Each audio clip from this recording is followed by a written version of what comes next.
Hey again, Void. Told you I'd be back pretty quick. Well, there was talking to the Void again, and I've been continually working through my Shutter backlog. Since I paid for the service for a year, I'm going to be milking that for all it's worth. Well, pulled up another one, and that was The House of the Devil. It's a movie that's been a little bit on my radar. I know I've seen it referenced every once in a while.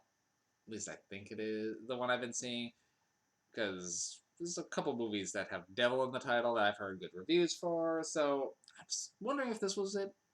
Might be I Saw the Devil, which is a different Korean film, I believe, so um, I'm not sure if this was one of the ones I was looking for, but it caught my attention still, especially since the name Ty West was on there, which I generally enjoy things that he's put out. I really liked The Innkeepers, which I did a review on a while ago. He was one of the directors in VHS, so he does some stuff that I do enjoy. But this one, I can't say it was a bad film, but it was a very uneven film. Now, the overall premise was fairly solid. A girl is looking to move out, get her own place, but it's financial hardships. This one's set in the 70s and claims to be based on true events. No idea what events those are, but here we are. I guess this was kind of set during the Satanic Panic kind of thing. And House of the Devil, okay, I kind of see what they're going into. But anyway. So, she's trying to get her own place, financial troubles. So, she answers an ad for a babysitter, and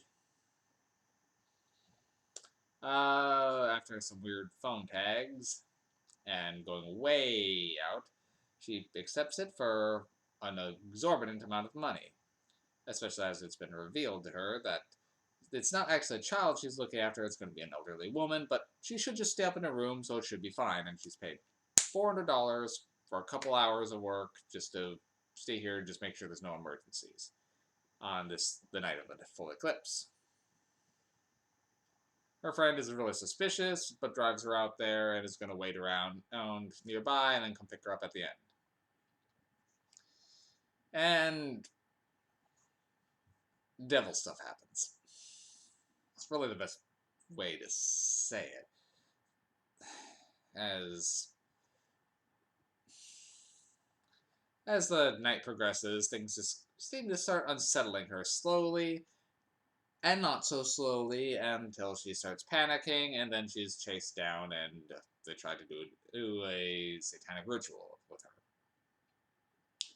Okay, so in and of itself, the premise is fine. The execution is wildly uneven, though. Okay, Ty West does a slow burn occasionally. Innkeepers is like that. I'm fine with that. But this movie moved like someone was driving cautiously, but at a decent clip. Then all of a sudden, flooring it, slamming on the brakes, going back down to their pace before slamming on the gas again, and just going out. And it's a really jerky kind of feel. Now, I can only talk about this movie with going into spoilers to explain the problems I was having, and so yeah, spoilers. If you're curious, I'm giving this one about a 4 MacGuffins, and I'll go into that more later. But yeah, so bye to anyone who's worried about spoilers, but I'm getting into them now. So it goes pretty much into her doing the babysitting job. Fine. It's mostly just her goofing about the house. Okay, as you're slowly starting to build up some stuff, I'm fine with that. Especially when her friend gets then unnerved and leaves. And then someone goes up, starts talking to her, and okay, that's fine. It's being a little creepy here. And then she's shot in the face, very jarringly, very gorily, all of a sudden, out of nowhere. It woke my ass up, that's for sure. But then it drops right back into where it was before. Like, it was like 10 seconds of escalation, then boom, right back to where we are. And it keeps doing things like that. As she's going around the house, she finds like a room that's locked. This guy goes out. He pans over, shows this like grisly ritual there, but doesn't really touch on. But the next escalation problem I had was her actions and her escalating it in her own mind. Now, she's finding things a little weird, but not that weird.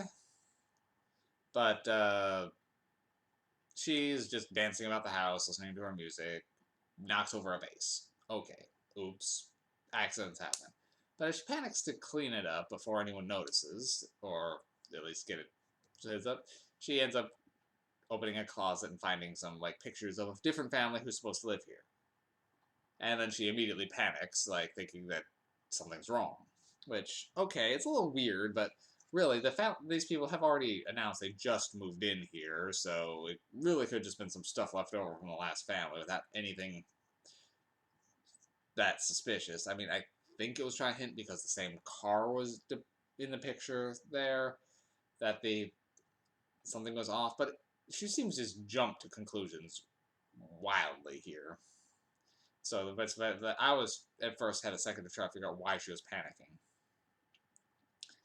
Then it kind of goes up and down a little bit as she's scared, but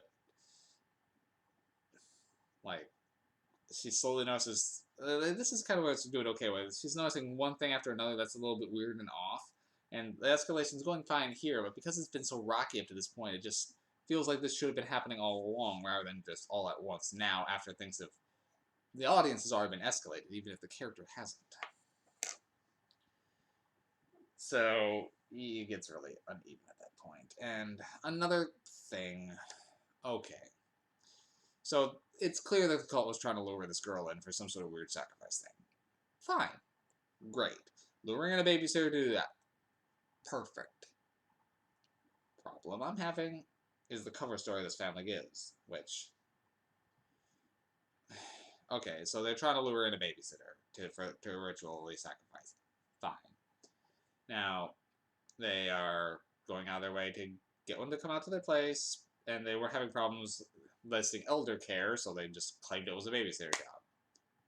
So, if you are luring a girl over there under false pretenses, why not just keep pretending it's a child that you don't need to check up on?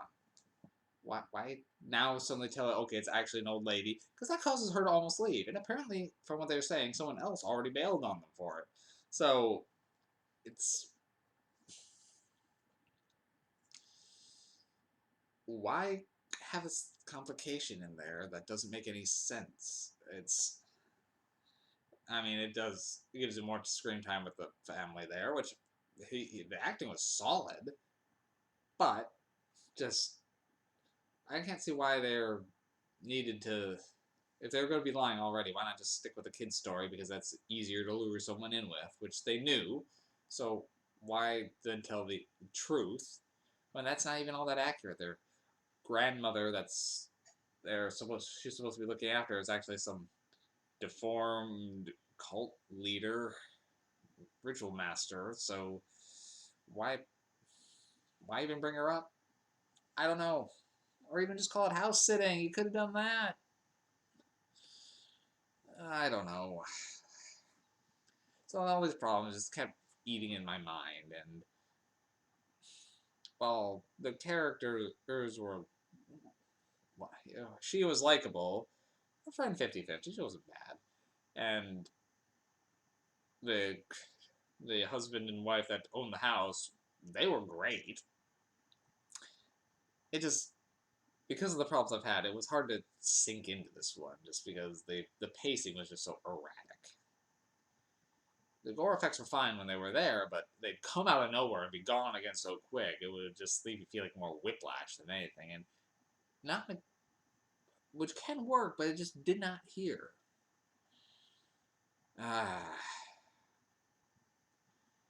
And that's kind of how it ends on this kind of staring note, which, again, wasn't a bad ending point, because of the weird pacing, it just feels, again, odd. I don't know. Maybe it's just me. But, like I mentioned before, I'm going to give this one 4 MacGuffins. It's worth seeing once, but it just didn't do it for me. Maybe I'm the only one having these problems with this film, but I expected more out of Ty West. This one came out in 2009, so I'm not sure where that. I know Innkeepers came out much later and definitely seemed a bit more practiced, so I will say that definitely helped. I think this was after he did VHS, though, but VHS. Actually, no, this was done before either of them. Innkeepers was 2011, VHS 2012, so this was actually one of his earlier ones from what I'm seeing here. I mean, he did a few things before, but nothing that's really jumping out as mainstream. This is probably his first bigger movie, so okay.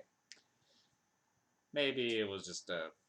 Well, you can see some of the elements that worked, particularly the pace parts, the slow burn parts that were working here. You can see done better in the Innkeepers. So overall, I just recommend that film instead of this one. But that's a different sort of animal, so okay. Either way. That's all I really got on this one. Have a good night, everybody.